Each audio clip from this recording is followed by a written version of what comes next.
Le fil de l'histoire, l'émission qui vous raconte l'actu régionale autrement. Bonjour Yona, bonjour à tous. Alors ce mois-ci, à la une du magazine des Autres Possibles, on détourne sournoisement Jean Ferrat pour titrer en chœur « La ferme et l'avenir de l'homme ». Oui, parce qu'il y a un sujet de ce côté-là aussi. Figurez-vous que d'ici 10 ans, en France, la moitié des agriculteurs et des agricultrices vont partir à la retraite. Ça veut dire que d'ici 10 ans, environ un tiers des terres agricoles va changer de main, d'une façon ou d'une autre. Et justement, c'est toute la question. De quelle façon ? Parce qu'autant si la moitié des coiffeurs est remplacée par des fans d'Elvis, tout ce qu'on risque c'est le retour de la banane, autant si la moitié des agriculteurs est remplacée par des fans de glyphosate, c'est moins cool. C'est tout l'enjeu de la reprise de ces terres qui touche aussi bien à l'avenir de l'alimentation, des paysages, de la biodiversité. Le match en cours oppose deux teams. D'un côté, celles qui poussent à l'agrandissement des exploitations actuelles, qui peuvent être tentées de racheter toute cette terre fraîche pour grossir. Ça, c'est plutôt la team agriculture intensive.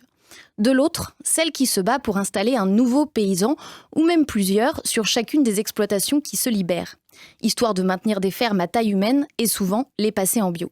Ça, c'est la team agriculture paysanne. Et c'est de ce côté-là qu'on est allé fouiller ce mois-ci dans les Autres Possibles, du côté des initiatives qui vous offrent la clé des champs. Comme Terre en Vie, par exemple, une asso qui s'est installée à Monnières dans le vignoble en 2017. Sa mission, récupérer des parcelles de vignes abandonnées par leurs propriétaires pour les transmettre à de jeunes agriculteurs.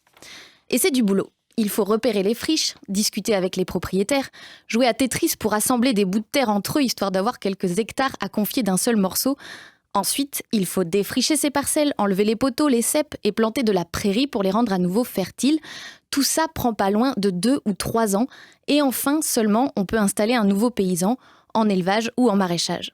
C'est du boulot, mais c'est important. D'après Terre en Vie, sur les 4500 hectares de terres agricoles qu'elle scrute sur 8 communes dans le vignoble, 20% sont en friche.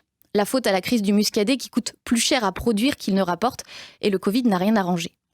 20% de friche, mais donc l'asso n'est pas la seule sur le coup.